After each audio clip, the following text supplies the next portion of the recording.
Hi friends, welcome to my channel. ఈరోజు మంచిగా బెండకాయ కూర ఎలా చేసుకోవాలో చూద్దాం. బెండకాయ కూర అంటే నార్మల్గా కాదు, పెరుగుతో బెండకాయ కూర వండుకుందాం. చాలా టేస్టీగా అయితే ఉంటుంది.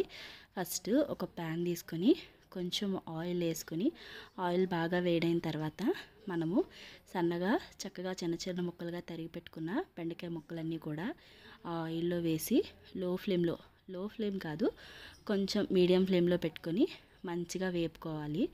బాగా మగ్గించుకొని ఆ బెండకాయలు స్మూత్గా మెత్తగా అయ్యే వరకు కొంచెం సాల్ట్ వేసుకొని మగ్గించుకోవాలి. సాల్ట్ వేసుకోవడం వల్ల కిందన మాడిపోకుండా అడుగట్టకుండా ఉంటుంది కాబట్టి కొంచెం సాల్ట్ వేసుకొని ఆ జిగురుతనం అంతా పోయే వరకు చక్కగా వేయించుకోవాలి.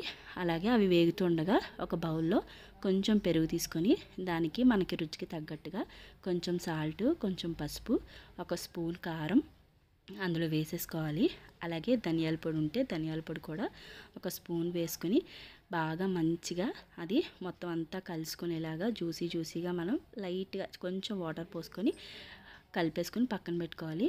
చూసారు కదా, బెండకాయలు ఇలా ఫ్రై అయిన తర్వాత బెండకాయలన్నీ కూడా తీసేసి ఒక ప్లేట్లో పక్కన తీసుకొని పెట్టుకుని అదే కడాయిలో ఇంకొంచెం నూనె అయితే యాడ్ చేసుకుని, కొంచెమే, ఎక్కువ కాదు, ఇంకొంచెం నూనె యాడ్ చేసుకుని అందులో కొంచెం ఆవాలు, కొంచెం జీలకర్ర వేసుకుని బాగా వేపుకోవాలి.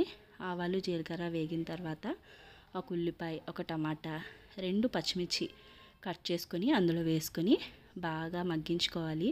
ఉల్లిపాయ, టమాటా, పచ్చిమిరకాయ బాగా మగ్గితే మనకి కర్రీ టేస్ట్ వస్తుంది కాబట్టి బాగా మగ్గించుకున్న తర్వాత కొంచెం సాల్ట్ వేసుకోవాలి. అందులోనే కొంచెం కారం వేసుకోవాలి. ఎక్కువ కారం వేసుకోవాల్సిన అవసరం అయితే లేదు. అలాగే చిన్న అల్లం వెల్లుల్లి పేస్ట్ ముద్ద కూడా ఒక అర స్పూన్ వేసుకొని బాగా కూడా కలుపుకొని వాటిని బాగా మగ్గనివ్వాలి. పచ్చివాసన పోయేంత వరకు మనం వేసిన అల్లం వెల్లుల్లి ముద్ద బాగా అందులో కలిసేంత వరకు బాగా వేపించుకొని మళ్ళీ మనం కొంచెం రుచికి తగ్గట్టుగా చిన్న సాల్ట్ వేసుకొని బాగా వేగించుకోవాలి. నూనె అంతా కూడా బాగా వేగి కొంచెం పైకి తేలే వరకు ఈ ఉల్లిపాయ ముక్కల్ని మనం బాగా వేగించేసుకోవాలి. మామూలుగా వండితే బెండకాయ కర్రీ ఎవరికీ నచ్చదు, బట్ ఇలా ట్రై చేయండి, చాలా బాగుంటుంది. అవి బాగా వేగిన తర్వాత మనం ఆల్రెడీ కలిపి పెట్టుకున్న ఈ పెరుగు పేస్ట్ ఉంది కదా, దాన్ని అందులో వేసుకొని బాగా కలుపుకోవాలన్నమాట.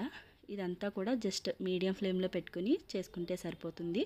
ఇలా బాగా ఉడికించుకోవాలన్నమాట. పెరుగు వేసుకున్న తర్వాత అవసరమైతే దానికి మనం కొంచెం వాటర్ యాడ్ చేసుకోవచ్చు. గ్రేవీగా కావాలనుకుంటే కొంచెం వాటర్ యాడ్ చేసుకుని ఇలా మరిగేంత వరకు కూడా దాన్ని మరిగించుకుని మనం వేయించి పెట్టుకున్న బెండకాయ ముక్కలు ఏవైతే ఉన్నాయో అవన్నీ కూడా ఆ వేగుతున్న దాంట్లో వేసేసుకుని కలుపుకోవాలి.